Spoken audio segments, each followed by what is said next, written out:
first person to buy Selina's painting was a woman in a gold dress who stood staring at it for nearly 15 minutes without speaking.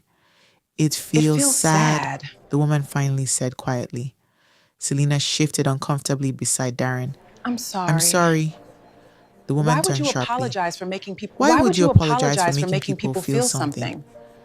Selina opened her mouth, then closed it again. The woman smiled faintly before looking back at the painting. Take it? I'll take it. Selina blinked. I'll take it.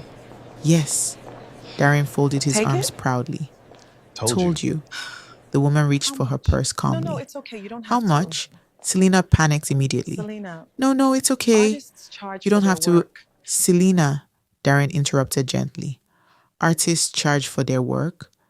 The word artist made her chest tighten.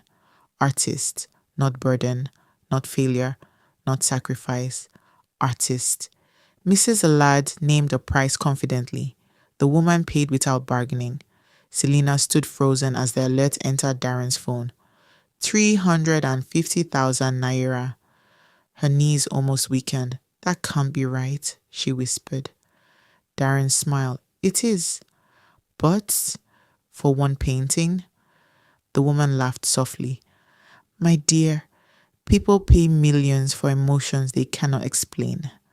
After she left, Selina sat down slowly like her body could no longer carry the shock. 350,000 naira. Her mind immediately traveled backward. Years of suffering, years of struggling, years of feeling worthless. And now, one painting had earned more money than she had ever held in her life. Tears burned her eyes suddenly. Darren noticed immediately. Hey, she shook her head quickly. I'm fine. No, you're overwhelmed. That word was closer to the truth.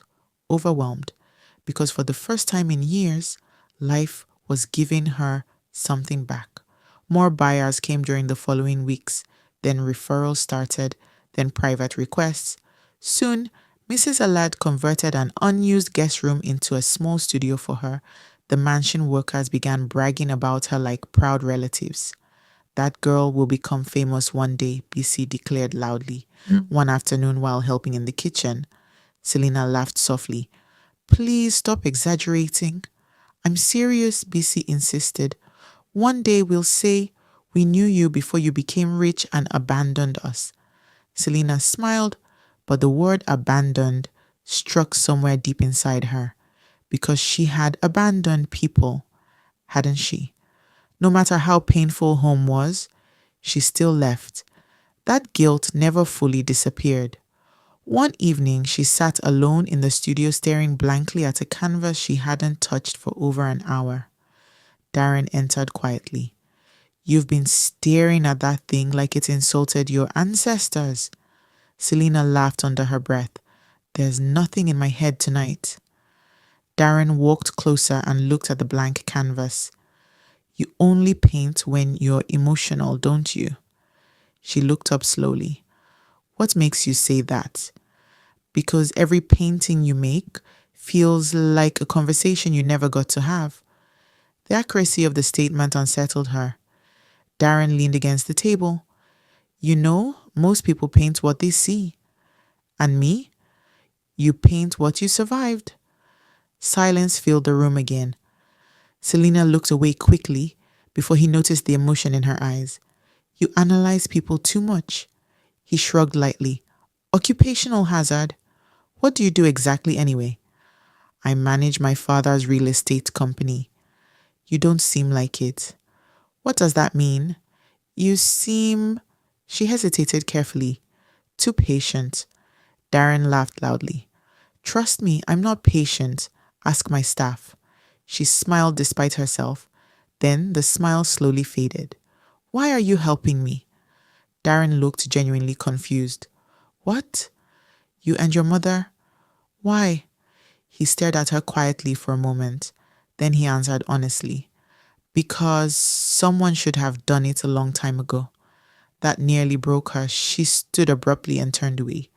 But Darren had already seen the tears gathering. Selina, I'm okay. You're crying. No, I'm not. You literally are. She laughed painfully. while wiping her face quickly. I hate this. What? This emotional nonsense. Darren smiled softly. That's usually what happens when someone spends years carrying pain alone. The room became quiet again.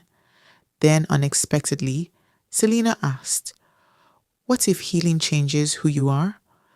Darren answered without hesitation. Maybe that's the point.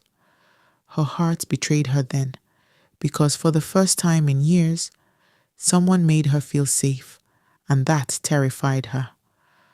A month later, Mrs. Alade organized a private exhibition inside a luxury event center in Victoria Island. Selina nearly refused. "I can't do this." "Yes, you can," Mrs. Alade replied calmly. "What if people hate the paintings?" "Then they hate them." "What if nobody comes?" "They'll come." "What if I embarrass myself?" Mrs. Alade looked directly at her. "Selina, fear is not humility. Stop shrinking yourself." The statement silenced her immediately. On the night of the exhibition, Selina stood behind a curtain trembling violently while guests filled the hall outside. Rich businessmen, socialites, collectors, influencers, people she never imagined existing around her. Busy adjusted Selina's dress dramatically. "If you faint today, I'll personally wake you up with hot water." Selina laughed nervously. "I can't breathe." "Yes, you can." "No, seriously." "Relax," BC interrupted. "You already survived worse things than rich people looking at paintings." That actually helped. A little. Darren walked in moments later wearing a black suit. Selina looked up and froze briefly. He smiled immediately. "What?" "You clean up nicely," he laughed. "Thank you. You look terrified." "I am terrified." "You'll survive." The host stepped onto the stage outside. "Ladies and gentlemen, welcome." Selina's breathing quickened again. Darren noticed instantly. "Hey!" She looked at him. "Look at me." She did. "You belong here." 3 simple words, yet they hit harder than anything else. Because all her life, she had felt unwanted everywhere. The event began. People moved from painting to painting, whispering admiration. Questions came rapidly. Who taught her? How old is she? Where has she been hiding? Selina answered politely while internally fighting panic. Then the sales started. One painting, another. By the end of the night, nearly everything had sold. Mrs. Alade looked genuinely emotional. "You did this," she whispered proudly. Selina stared at the figures on paper in disbelief. Millions. Actual millions. Her hands shook violently. Darren smiled beside her. "What did I tell you?" Before she could answer, commotion erupted near the entrance. Voices rose sharply. Security moved quickly. Then suddenly, "Amina!" The world stopped. Selina froze instantly. Her blood turned cold. No, no. Not here. Not now. "Amina!" The voice came again, closer this time. Guest turned curiously, and then she saw him. Toby, standing near the entrance, breathing heavily, like he had been searching for hours. Her brother. The room tilted around her. Toby pushed past security desperately. "There you are!" Selina stepped backward instinctively. Darren frowned immediately. "Do you know him?" Toby pointed directly at her. "That's my sister." The entire hall fell silent.